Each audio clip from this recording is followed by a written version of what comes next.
Fox21 here, back with another Splinterlands video. So we got the proposal, I'm a little surprised, we got the proposal that we were sort of talking about in my previous video right here for burning chaos packs. So they had previously talked about, or was hinted at, they might set up an automatic burning mechanism for future drops, but I'm a little surprised we're getting it for chaos. I had talked about potentially, being for this, being built into future drops ahead of time, right? Like we know after 9 months, X burning mechanism is going to start because it's important to have a period of time, a significant period of time, where there's no packs for sale on the market.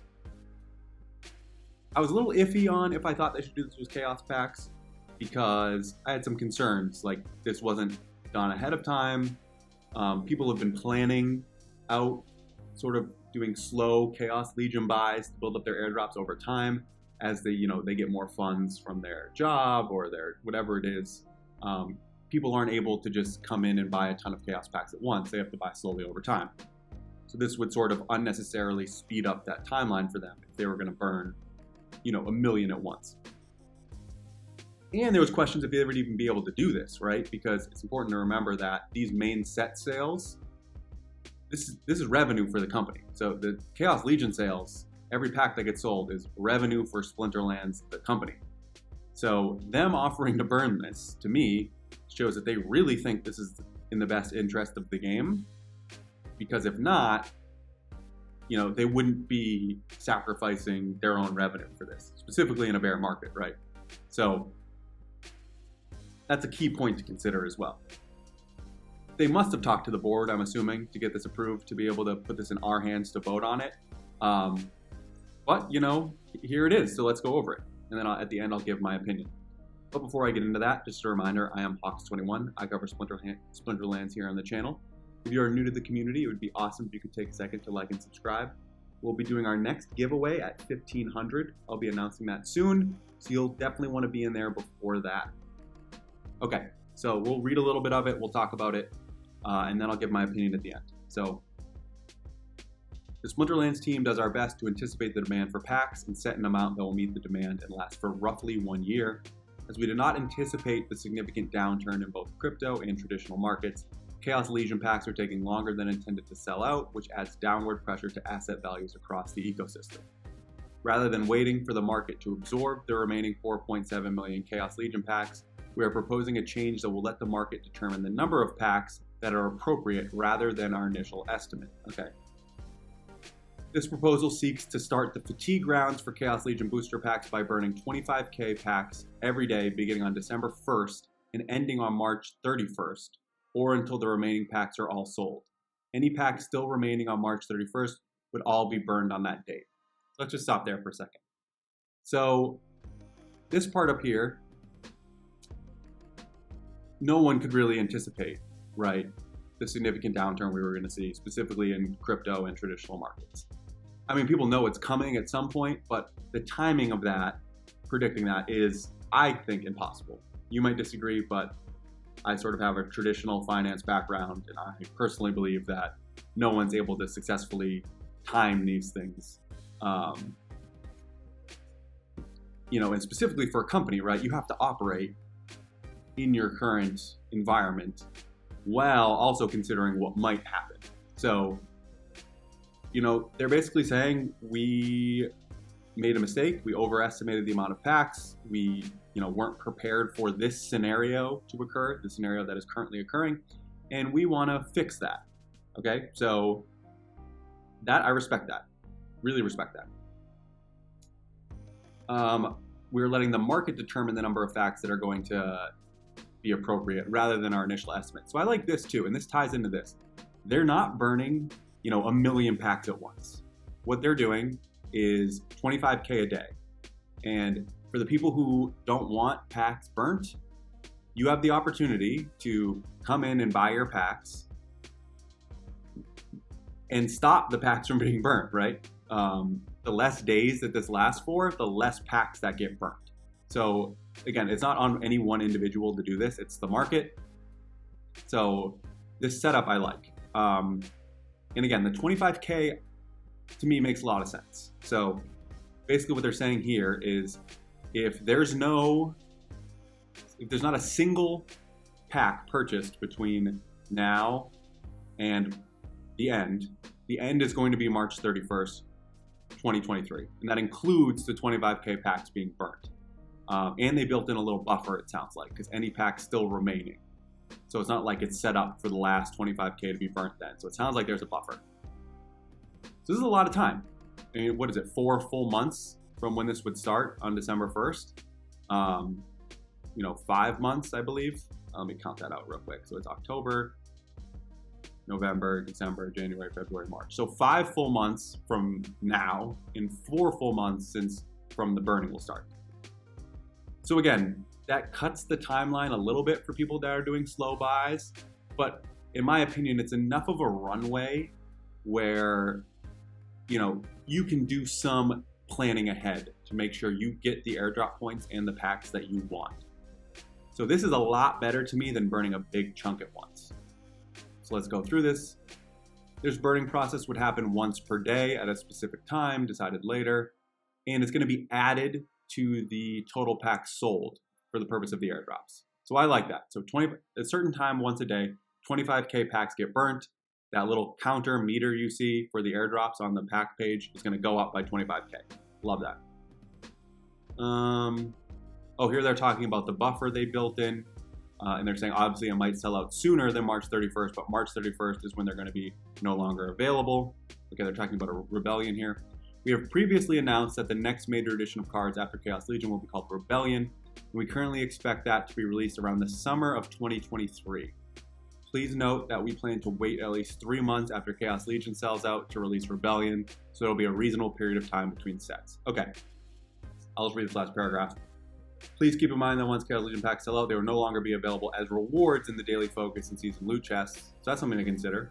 The replacement for the packs and loot chests is still to be determined, and they'll eventually be Rebellion packs once they're released. Got it.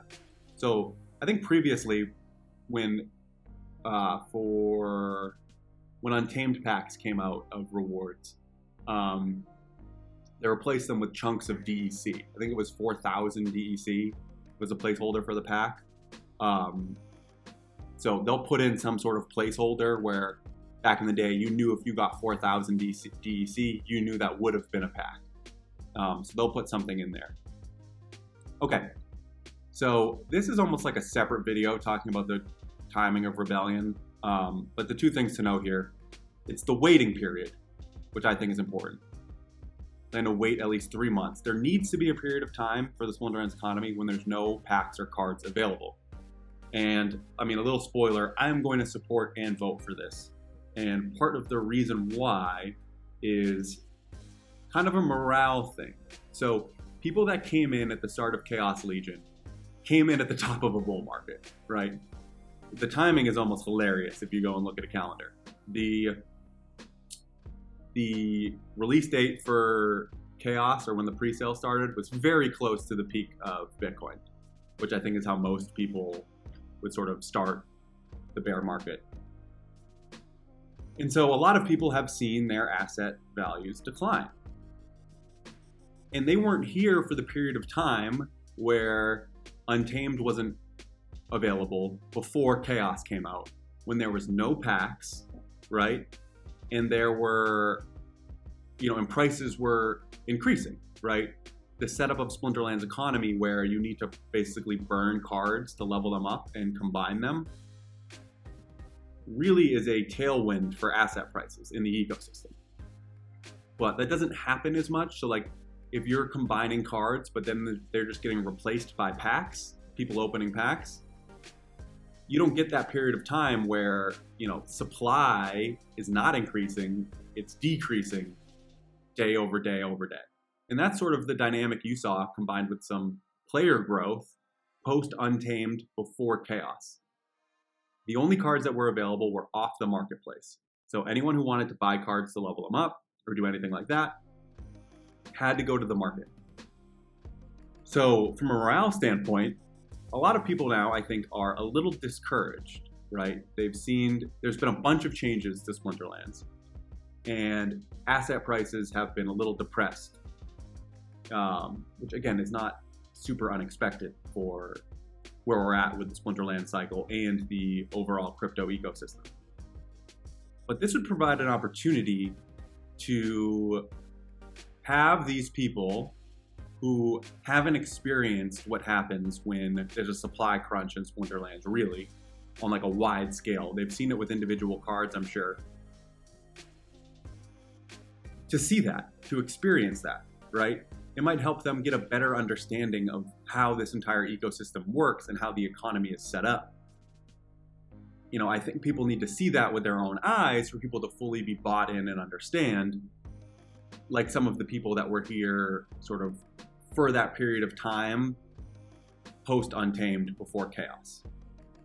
So the downsides of this, again, are any new players that are coming in.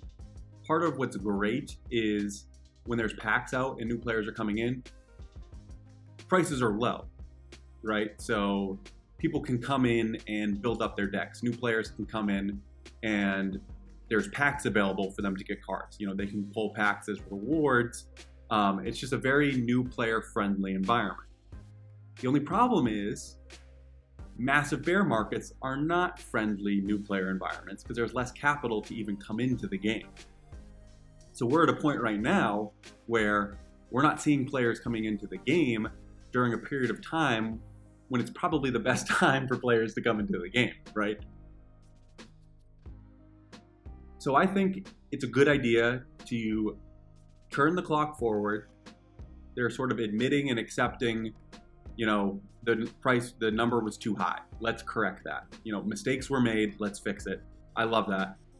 And let's change the Splinterlands part of the cycle right now from a good time for new players, especially because the overall ecosystem is not a good time for new players, to the Splinterlands ecosystem. Let's start rewarding the people who bought packs, who are here, who have been slowly investing in Chaos Legion and sort of waiting to start to see that card appreciation that, you know, people have talked about, that I've talked about, that, you know, 12's talked about, that, you know, anyone who's making videos has talked about, who's been here for a really long time. I think it's time to give the people who came in for Chaos Legion a taste of what that's like. So that's why I'm going to support this overall. I think it helps the current players, and I think a nice morale boost across the board would be good for everyone. I don't think there's a need now to be a super, you know, it's a bear market. People aren't coming into the game. We don't need to have this full setup for new people to come into the game. It's not happening right now. Hopefully they can time the Rebellion release around the market turning up. You know, if we can get a period of time, you know, bull market, new players coming into the game with a new release and new cards available, I think that's perfect. We got the exact opposite with Chaos Legion. And then I like the 25K a day. I think it's gradual. People are going to have time to shore up their airdrops, make sure that you know, they have the airdrop points that they want. It's not going to be an immediate big thing. And you know, it's also going to make the remaining airdrops, Chaos Legion legendary airdrops, more rare. So the summoners that are going to come out, there's going to be fewer of them because of the burning pack. So that's another thing. This could sort of create some demand for people to, you know, start buying packs, not only because the supply is going to start getting burnt, but also because as the supply gets burnt, the remaining cards get more and more rare. All right, I'm going to stop it there. I'm surprised we got this, but I'm happy we got this. Mistakes were made. Trying to fix the mistakes. Awesome. I will be supporting this. Very curious to see how you guys feel about this. Let me know your comments. I'll try to respond to them the best I can. All right, I hope you're enjoying the game. Have a great day, and I will talk to you soon.